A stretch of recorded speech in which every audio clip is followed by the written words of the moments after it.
ઓમ ભૂર્ભુવસ્વઃ તસ્ય વિદોર્વરેરં ભર્ગો દેવસ્ય ધીમહિ ધિયો યો ના પ્રચોદયાત ધિયો યો ના પ્રચોદયાત. ઓમ શાંતિ. આજે આ સ્ટેજ પર બિરાજમાન એવા આચાર્યો, મહિલા આચાર્યો અને ટ્રસ્ટીગણ એવા મનસુખભાઈ, રતનસિંહભાઈ, મહેશભાઈ, લખમસિંહભાઈ અને સામે બિરાજમાન એવા બધા ભક્તો, માતાઓ, બહેનો અને નાના ભૂલકાઓ અને આ નાના છોકરાઓ જે સંસ્કારીમાં બેઠા છે અને આપણી દીકરીઓ પણ બેઠી હતી સંસ્કારી થઈને, એને કન ખરેખર હું ધન્યવાદ આપું છું અને આપ બધાને હું નતમસ્તક વંદન કરું છું. અત્યારે જે આપણે આ લીમડાના છાયા નીચે બેઠા છીએ અને આ ભૂમિમાં પહેલું નામ મારું બતાવી દઉં. મારું નામ શિવજીભાઈ કરમસિંહભાઈ ધોળો, હાલે અમદાવાદ અને આમ કચ્છમાં માંડવી દુર્ગાપુર. અને અમારો વ્યવસાય છે નીલકંઠ ગ્રુપ, એટલે માટીનો ધંધો. અસલ પહેલા કુંભારનો ધંધો હતો, એ જ અત્યારે અમારા કને સુધરેલા સાધનથી પણ માટીનો જ વ્યવસાય છે. તો ખરેખર જે હું અહીંયા પહેલો જ આજ સ્થળે હું પહેલો જ વહેલો અહીંયા આવ્યો છું, તો ખરેખર મને અમારા મહેશ જમાઈ થાય એને વારંવાર અહીંયા મને કહ્યું હતું તમે હાલો, પણ અમારા સંજોગ કે સમય સેટ ન થતા.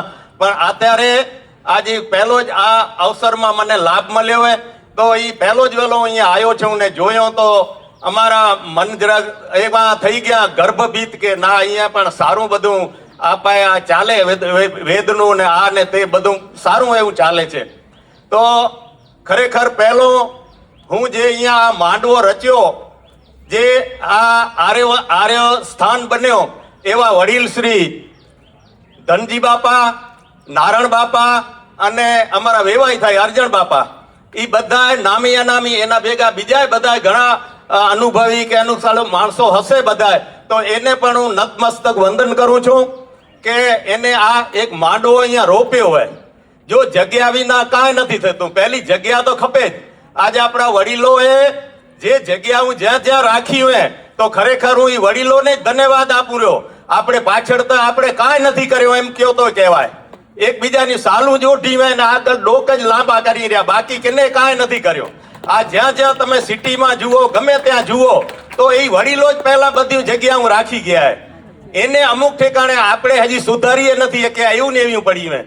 તો ખરેખર આપણામાં ઘણી ખામી છે. જે વડીલો કરી ગયા ને બિચારા અભણ હતા બધા, કે ઈ આવા માંડવા રોપી ગયા, એના છાયા નીચે આપણે આજ બેઠા આવીએ. તો ખરેખર આપણે પણ થોડીક ફરજમાં આવે રહ્યો કે એને સુધારા વધારા કરીએ કે જે કાંઈ કરીએ, કોઈ લગ્ન બીજું લઈએ તો એવી આપણી ક્ષમતા પણ છે બધાની, પણ આપણે કરતા નથી કેને દેવું નથી. બાકી રૂગું એમને એમ આપને મોટું થયું હોય તો મોટું થયા વગર કાંઈ નહીં થાય. આપણે જે આવી જગ્યાઓ જે વડીલો તો ને પણ અભણ હતા બિચારા બધા, એને નથી બોલી આવડતી, નહોતા એના કને પૈસા, તો એ આટલું બધું જ્યાં જુઓ ત્યાં વડીલો કરી ગયા. આપણે કાંઈ નથી કર્યું. આપણે એનું ખાલી રિપેરિંગ કામે નથી થતું. આપણે ખાલી વઢવામાં જ પડ્યા એ અખર ને આ અખર ને તે અખર ને ખરાબ ને એવું ખરાબ. અને તમે ઓલ્યો ખાટું ન લગાડજો, પણ આપણે એક સંપ્રદાયવાદમાં જ પડ્યા છીએ. સંપ્રદાયવાદ એક અખર ને અભરી ને આ ને તે ને એમાં જ પડ્યા છીએ. એમાં જે કામ કરવાનું એ નથી થતું. તેમાં આપણી આ વાયલી પેઢી, આ જુવાન પેઢી હે ને, એ આપને માફ નહીં કરે. એક દી ઈ જ કહેશે કે તમે કર્યો શું હે. તો ખરેખર આ આપણે એક સમજવા જેવું હોય. આપણા મનના ભેદભાવ જે સંપ્રદાયવાદ છે એ બધાને બરોબર છે, બધાને છે તેમાં ભલે રહે, પણ આપણે એક હિન્દુવાદ અને એક પાટીદારવાદ, કડવા પટેલના આશામાં આપણે આવીએ કે આપણી ક્યાં ગમે ત્યાં પૂછા થાય. આપણે કડવા પટેલ કેટલા અહીંયા, આપણી રાજકારણમાં કોણ પૂછા કરે રહ્યું? કોઈ પૂછા નથી કરતું. એમને એમ આપણે પોતમાં જ બટવાણા પડે આવીએ. તો ખરેખર એક આપણે આ એક પાટીદાર નેજા હેઠે આવી અને બધા સંપ્રદાય ભૂલી અને એક આપણે હિન્દુ છે એ આપણે એવા ગર્વથી આપણે હવે આગળ આવવું પડશે ખરેખર. તો આ એક મારી એક ભલામણ હતી બધે. હું હમણાં જ્યાં જ્યાં મને હમણાં એક શું હે, આ ખરેખર આ મનસુખભાઈ આ ટ્રસ્ટ છે, ટ્રસ્ટમાં એક ખોટી થયું. મને હમણાં એક પદ જણાવે નનકડું, એક કચ્છનો એક મને પ્રમુખ બનાવે. તેમાં હમણાં જે સમય દેવો પડે રહ્યો ને એ તો મને બહુ ઓખો લાગે રહ્યો. સમયમાં ત્યાં મિટિંગો તે જવું પડે, આપણે ગમે ત્યાં રહેતા આવીએ તો એક આ સમય જે દેવો પડે એ મોટી વાત છે. પૈસા વાળા છે એ પૈસા દઈને છૂટી જાય, પણ કારમ જે સમય દેવો પડે એ તો એક મોટી જ વાત છે. ગમે ત્યારે મિટિંગની હાકલ થતી હોય, એવું થાય તે થાય, તો અહીંયાના ટ્રસ્ટીગણ છે એને પણ હું ધન્યવાદ આપું રહ્યો કે આ સમય દઈને આટલું આ બધું ચલાવે રહ્યા. તો ખરેખર આ બધું બહુ સારી વાત છે. અને મેં જોયું એટલે મને બધું બરાબર મજા આવી કે અહીંયા કામ સારું થાય રહ્યું. અને આ દીકરીઓ અને આ બધે ભણેરા દીકરાઓ એના સંસ્કાર જોઈ અને પણ હું રાજી થયો ખરેખર. હવે અત્યારે જે આ ટ્રસ્ટ રોજરનો 40મો વાર્ષિક દિવસ છે, તો એમાં આદરણીય મંચ પર બિરાજમાન પૂજ્ય સ્વામી વિવેકાનંદજી, મુનિશ્રી સચ્ચિદાનંદજી, આચાર્ય નિર્જાજી, આચાર્ય શીતલજી, ડોક્ટર કમલેશ કુમારજી શાસ્ત્રી, ટ્રસ્ટના પ્રમુખ શ્રી મનસુખભાઈ વેલાણી તથા તમામ ટ્રસ્ટીગણ તેમજ અહીં ઉપસ્થિત સંસદ ગુરુ શિક્ષક પરિવાર અને બહેનો ભાઈઓ, આપ સૌને મારા સાદર પ્રણામ. આજે આ પવિત્ર ભૂમિ આર્યવન પર આવવાનો અને આ ઐતિહાસિક પ્રસંગ દર્શન યોગ મહાવિદ્યાલય 40મા અને આર્યવન આર્ષ કન્યા ગુરુકુળના 10મા વાર્ષિક મહોત્સવમાં ઉપસ્થિત રહેવાનો મારા માટે ખૂબ જ ગૌરવ અને આનંદની વાત છે. સાચું કહું તો જ્યારે આ કાર્યક્રમ માટે નિમંત્રણ મળ્યું ત્યારે મારું હૃદય ભાવથી ભરાઈ ગયું, કારણ કે આ કોઈ સામાન્ય સંસ્થા નથી. આ એક યજ્ઞ ભૂમિ છે જ્યાં દાતાઓથી જ્ઞાન, સંસ્કાર અને સેવાની અખંડ જ્યોત પ્રગટી રહી છે. ભાઈઓ અને બહેનો, આજના ભૌતિક યુગમાં જ્યાં દરેક વ્યક્તિ ધન અને સુખ સુવિધા પાછળ દોડી રહી છે, ત્યારે પૂજ્ય સ્વામી સતપતિજી જેવા મહાપુરુષે આ ભૂમિ પર જ્ઞાન, યોગ, સંસ્કારના બીજ વાવ્યા. એ કોઈ સામાન્ય કાર્ય નથી. 40 વર્ષ આ કોઈ નાની સિદ્ધિ નથી. 40 વર્ષ સુધી અડગ રહીને ગૌ સેવા, વેદ અધ્યયન અને ગ્રામ્ય વિકાસ માટે અવિરત કાર્ય કરવું આ ખૂબ મોટી વાત છે. આ ટ્રસ્ટ અને તેના સૌ સંચાલકોને હું ખૂબ ખૂબ અભિનંદન આપું છું. ખાસ કરીને આર્યવન કન્યા ગુરુકુળ આ નારી શિક્ષણ અને નારી સંસ્કારની દિશામાં એક ક્રાંતિકારી પ્રયાસ છે. આપણા ઋષિઓ કહેતા હતા, યત્ર નારાયસ્તુ પૂજ્યંતે રમંતે તત્ર દેવતા. જ્યાં નારીઓની પૂજા અને સન્માન થાય છે ત્યાં દેવતાઓ રહે છે. આ ગુરુકુળ તે ભાવનાને જીવંત રાખી રહ્યું છે. જ્યારે આ ગુરુકુળની ભૂતપૂર્વ છાત્રાઓ આજે સમાજમાં, ઘરમાં, ક્ષેત્રમાં ગૌરવભેર કામ કરી રહી હશે, ત્યારે ખ્યાલ આવે છે કે ગુરુ શિક્ષણ ક્યારેય નિષ્ફળ જતું નથી. ભાઈઓ, હું ઉદ્યોગ ક્ષેત્રમાં નીલકંઠ ગ્રુપ અમદાવાદ સાથે સંકળાયેલ છું.